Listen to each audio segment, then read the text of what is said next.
we're recording. Hi everyone, this is Annemiek from the Academy for Soul-Based Coaching, and I'm really, really happy to be talking with Sigrun Saunderson today. It's really lovely to have you back, Sigrun. Would you mind just telling a little bit about who you are for people that are listening? Yes, hi Annemiek. I'm Sigrun Saunderson. I'm living near Vienna in Austria, and I am a soul-based coach since I took the class with you, Annemiek, this spring. Yeah, wonderful. And anything in terms of who you like working with, or the people that come to see you? I love working especially with women who are in a very, very stressful phase of their lives. Because that's something I really know very well. You've tried it inside and out. Inside out, yeah. Yeah. It's being torn between all the demands. And this is where I think it is very helpful. This method, soul-based coaching, is very, very, very helpful. Yeah, for sure. Yeah. Beautiful. Well, I'm sure that we'll get to talk about other aspects of that another time. But today we're going to talk about outcome orientation and how that secretly changed your life. And that's just a beautiful, beautiful topic. And it's going to be really good to learn more about that. And for people that are watching this, I just want to share a little bit about what outcome orientation actually is. And one easy way of explaining that is that you could think of it as the difference between rowing a boat or sitting in a canoe, right?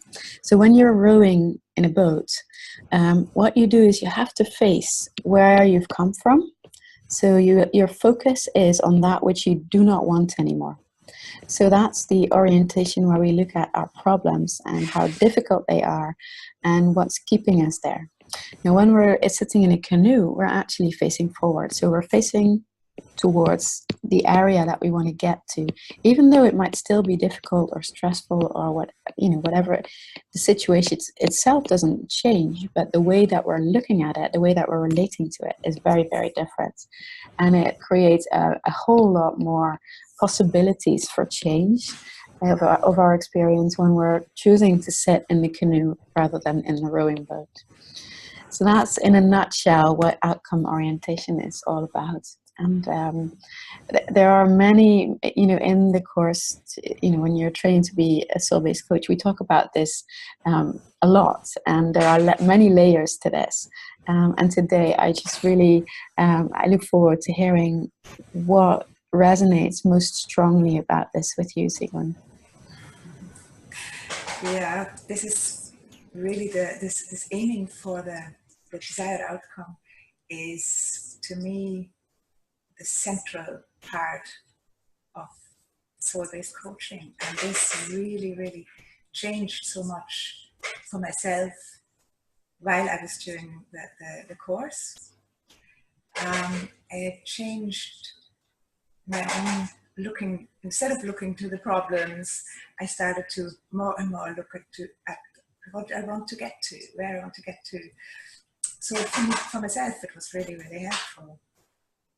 And although I did know that, you do know, like when I was in very, very difficult times years ago, I did know and did keep myself up by looking at what I want and where I want to get to, but not to that extent. And it was, I kept looking at the problem, and I kept looking at, I have to solve this and I have to solve that. And that's always problem orientation. And I wasn't aware of that there's another way. And with soul-based coaching, with the training, I learned that myself. What we, of course, then do with our clients, but of course I had to learn it in my own life, and suddenly things become so much more easy. Yeah, because I think that's one of the big things, isn't it? It's like, as you say, it's something that we know. We know that we should aim for what we want to have happen, but then at the same time, we are trained our attention is trained to go what's hurting or what's hard, and we're trained to analyze, to think about it, to look at how can we solve this, how can we fix this. And I don't know about you, but I certainly had periods of in my life where I was seriously depressed, and there was this sense of this feeling of not being in a good place was overruling anything else. And my brain, the only way I knew how to be in that, I was 20, I was young, but the only way I knew how to be in that was to look at, so what's wrong? How come it's wrong? And, it must be me, because it's, that like lots of layers of, which were all not helping in finding out more lightness, more possibility, more the question of what I wanted to have happen in my life at that stage, that was just nowhere on my horizon. There was just I can't do this kind of attention at that point. So I don't know if that speaks to you at all. Yes, very much. Yeah, the lightness is something when you're in this problem mode, and you are, of course, you see all the problems, you feel the problems, and you feel all this darkness, if you like, around you, and you're in it, and of course you only see that, and then you can't even go for what you, it doesn't seem possible to go for something lighter.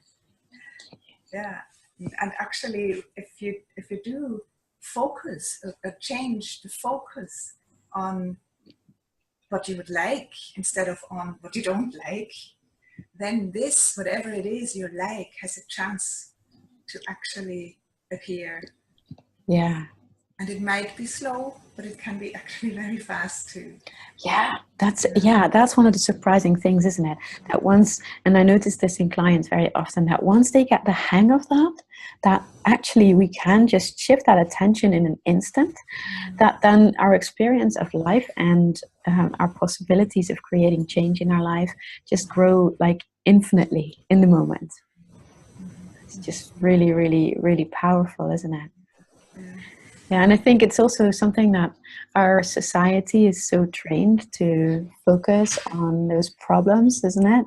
Like, it's when you turn on the news, what you hear is problems. It's analysis of problems. It's judgments about problems, but it's not about and what would we like to have happen when this is what's happening right now. And that's so powerful when we help people to really continuously focus on where they would like to go. You know what it is like for me? It's like when you're in this tunnel and it's really dark, and you just look for, I don't know, you look maybe for the switch of the light, or you look for, why is it so dark here? Whatever. And all the time, the light is just behind you. But you're looking into the darkness, and all you have to do is turn around. And then, just walk towards it.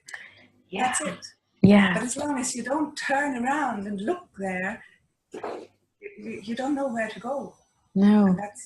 And then it seems like that's the only place to be, right? In the dark, in the heaviness, or the struggle of it, or the frustration of it, or the despair of it, or whatever the flavor is, or the sadness of it, or the Yeah. Or you try even to take a bit of darkness away all the time. Take a bit of that away. Solve this problem. Take a bit of this darkness away. Yes. But there's still more darkness behind it. Yes. I think that I can relate to that so much in my life. It was like, right, so if I can only just solve, like, take this bit away and then that bit away and then that bit away, and then eventually there won't be any darkness left. Yeah. And then it's kind of the implication was, then there should be light. No idea. But that's when you take out the darkness, that's what you're left with. But actually, you're so right. It's about like turning around in your attention. Yeah. Have you seen it happen for your clients as well? Yeah. And it is beautiful, because it can be, it can take a while before the client turns around, especially if the client is at the moment in a very problematic situation, or sees themselves in a very problematic situation where the problems come left, right, and center. And they do.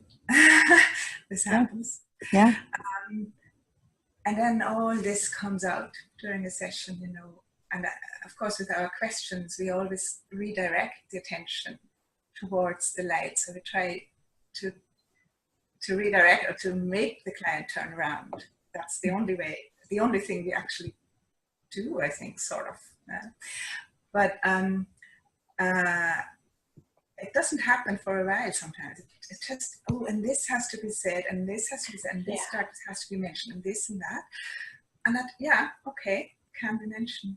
But eventually, when we as coaches keep refocusing and keep at that, just turn around. And eventually, the client turns around. Yeah. And then the look in the eyes changes, and that's what I love. Yeah, that's when the magic can begin to flow, isn't it? And I love that you're bringing that up, because this is definitely in the beginning of our work with somebody. This is what we do, right? We hold space for anything that needs to be shared, that needs to be offloaded, that needs to be expressed, that it can be, all of that can happen, that it's all welcome. And then from that, we keep inviting people to, and what would you like to have happen? With all of this, what would you like to have happen? To just keep on, there's a little invitation all the time. And yeah, I love what you're saying, that you can change, you can see the sparkle in somebody's eyes, and then that's when we start that's when the magic starts to flow, and that's when we can start building that change, for sure. Yeah, gorgeous, beautiful. And there's something else that was crossing my mind just now. What was it?